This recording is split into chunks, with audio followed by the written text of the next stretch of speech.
வாங்கம்மா. நிறைவு பேச்சாளர் பேராசிரியர் கௌசல்யா.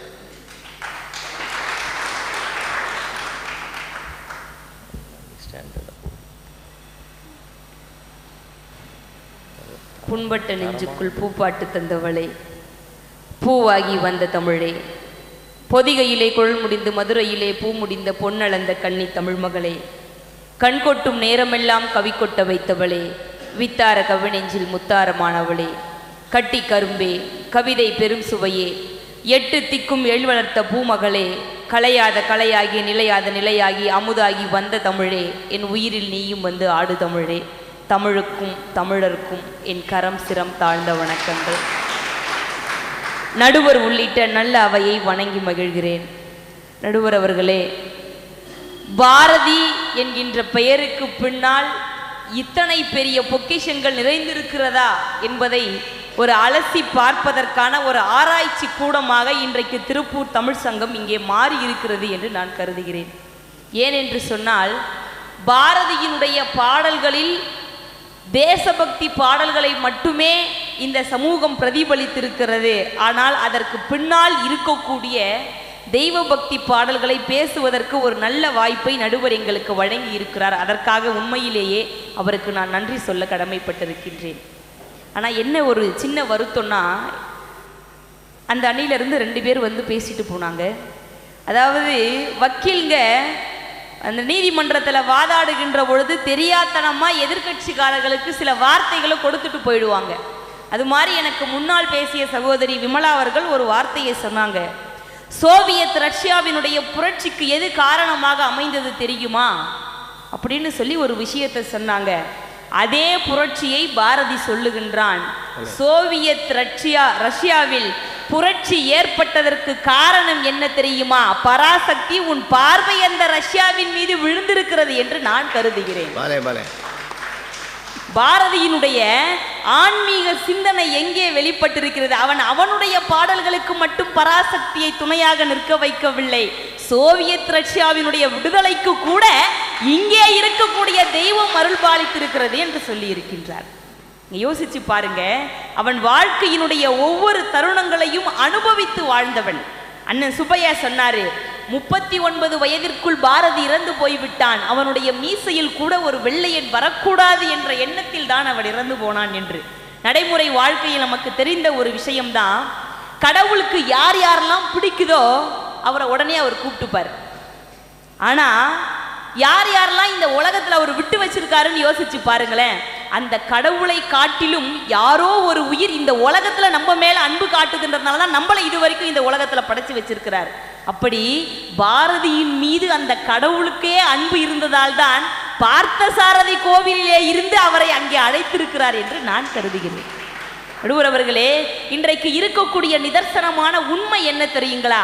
பாரதியினுடைய பாடல்களை நாம் ஏதோ ஒரு உணர்ச்சி பிரவாகத்திற்காக மட்டுமே பயன்படுத்தி இருக்கின்றோம். ஆனால் அதற்குள்ளேயும் ஒரு உண்மை புதைந்திருக்கிறது.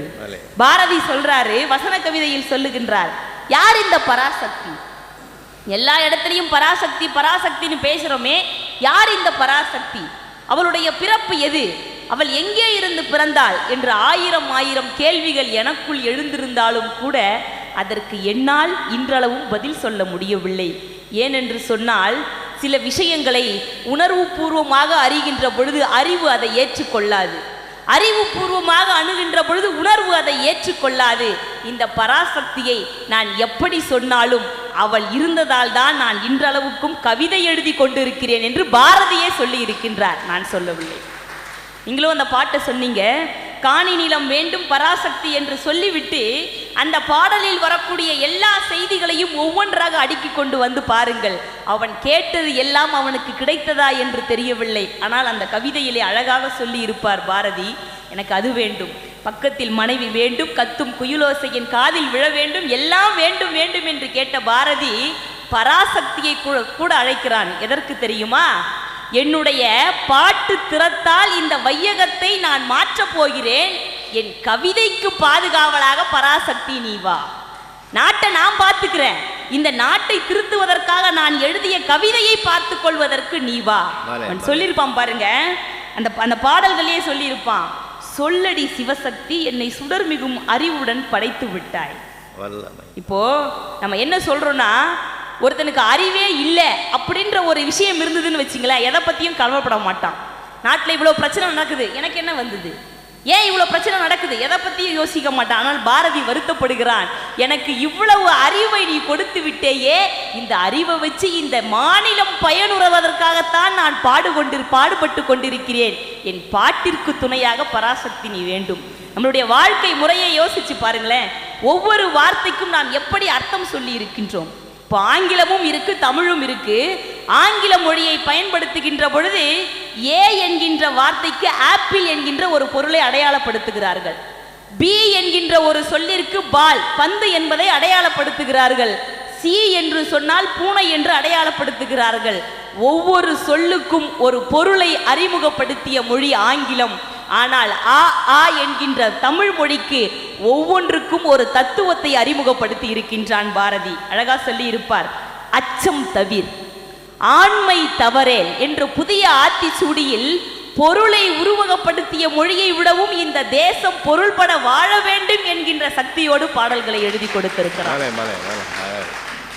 இன்னொரு ஒரு விஷயத்தை அழகா சொல்லி இருப்பாரு. அதாவது இந்த குடுகுடுப்புக்காரனை பத்தி சொன்னாங்க. பாரதியினுடைய வாழ்க்கையில் நடந்த ஒரு விஷயம்தான். பாரதியினுடைய மனைவி வீட்டில் இருக்கிறாங்க. பசியோடு இருக்கக்கூடிய அந்த காலகட்டத்தில் வீட்டில் சமைக்கிறதுக்கு அரிசி இல்லை. அரிசி இல்லாத பொழுது பாரதியினுடைய மனைவி பக்கத்தில் இருக்கக்கூடிய எங்கேயோ ஒருத்தவங்கிட்ட இருந்து ஒரு பிடி அரிசி வாங்கிட்டு வந்திருக்கிறாங்க. உள்ள அடுப்பு பற்ற வச்சு ஒலை காஞ்சிட்டு இருக்குது. இந்த அரிசி போட்டால் இன்னும் ஒரு 10 நிமிடத்தில் சமைச்சிடலாம், இதை சாப்பிடலாம்ன்ற எண்ணத்தோட மனைவி உள்ள அடுப்படையில் வேலை செஞ்சிட்டு இருக்கிறாங்க. அரிசியை எடுத்துட்டு போலான்ட்டு வெளியே வந்தால் அந்த அரிசி காணும். பாரதி பக்கத்தில் உட்கார்ந்து இருக்கிறாரு. எங்கெங்க இங்கிருந்து அரிசின்னு கேட்ட உடனே இதோ இருக்கக்கூடிய இந்த காக்கை குருவிகளுக்கு அந்த அரிசியை போட்டுட்டேன். மனைவிக்கு பயங்கர கோபம்.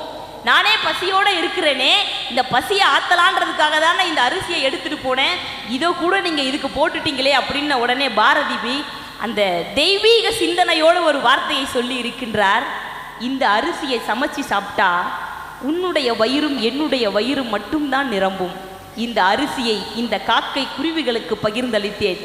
இங்கே இருக்கக்கூடிய இத்தனை வயிறுகளுடைய வயிறு நிரம்பியதை விடவுமா நம்முடைய வயிறு நிரம்ப வேண்டும் என்று, அதாவது தனக்கு எதிரே இருப்பவனுடைய மனம் புண்படாமல் வாழ வேண்டும் என்பதை ஒரு அக்ரிணை உயிர்கள் மூலமாக கூட பாரதி சொல்லி இருக்கிறான் என்று சொன்னால் அதுதான் உண்மையிலேயே ஒரு ஆன்மீக தத்துவம்.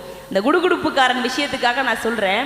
பாரதியினுடைய மனைவி என்ன பண்ணுவாங்கன்னா, எதை கேட்டாலும் இந்த மனிதர் எல்லாத்தையும் தானமாக கொடுத்துட்றாங்களேன்னு சொல்லிட்டு அவரை உடுத்தி இருக்கக்கூடிய வேட்டிகளில் ஒரு 2 எடுத்து மடிச்சு வச்சிருக்கிறாங்க. இதை குவளை கண்ணன் தன்னுடைய கட்டுரையில் சொன்ன மாதிரி ஒரு புத்தகத்தில் நான் படித்தேன்.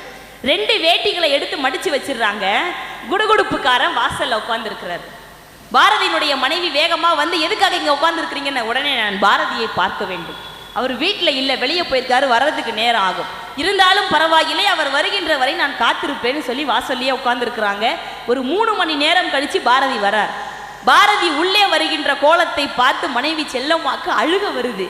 எனக்கு தெரியும் இந்த குடுகுடுப்புக்காரன் இவ்வளவு நேரம் இங்க உட்கார்ந்தது எதுக்குன்றது எனக்கு தெரியும், ஏங்க இப்படி பண்ணிட்டீங்கன்னு சொல்லி அந்த பாரதியினுடைய கோலத்தை பார்க்கின்றார். கட்டி இருந்த வேட்டியை குடுகுடுப்புக்காரனிடம் கொடுத்து விட்டு கோவணத்தோடு பாரதி உள்ளே வருகின்றார்.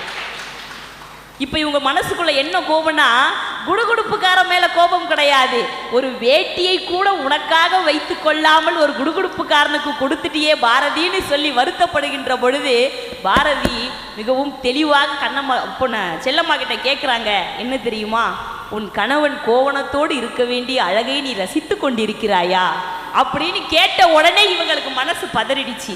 கணவனுக்காக இதை எடுத்து ஒழிக்க வச்சு மட்டும் என்ன புண்ணியம்னு சொல்லி உடனே ஓடி அதை கொடுத்துடுறாரு. நடுவர் அவர்களை நான் நிறைவாக இப்படி சொல்லி முடிக்கின்றேன். அடுத்த தலைவர்களை பற்றி யோசிக்கிறவர்கள் அரசியல்வாதிகள், அடுத்த தலைவர்களை பற்றி யோசிக்கிறவர்கள் அரசியல்வாதிகள், அடுத்த தலைமுறையை பற்றி யோசிக்கிறவர்கள் சீர்திருத்தவாதிகள். பாரதி அடுத்த தலைமுறை மட்டுமல்ல, இனி நமக்கு பின்னால் வரக்கூடிய தலைமுறைகளுக்கும் சேர்த்து ஆன்மீக கருத்துக்களை இந்த பூமியில் விதைத்திருக்கின்றான். தேசபக்தியோடு பாடிய அந்த கவிஞனுடைய நிலைமை எப்படி தெரியுமா இருந்தது? ஒரு கவிஞன் எழுதிய இரங்கல் பாவை மட்டும் நான் கூறி நிறைவு செய்கிறேன். பொழுது என்னவோ கருப்பாகத்தான் விடிந்தது, பொழுது என்னவோ கருப்பாகத்தான் விடிந்தது, சூரியனுடைய மரணம் சொல்லி அனுப்பப்பட்டது, கூடிய நண்பர்கள் அனைவரும் தாம் அழுத கண்ணீரால் பிறருடைய கண்ணீரை துடைத்து கொண்டிருக்கிறார்கள். ஒரு யுகமலை எப்படி அணைந்தது? ஒரு ஞானக்கடல் எப்படி வற்றியது? புயலின் ஊர்வலம், இறுதி ஊர்வலம் புறப்பட தயாரானது.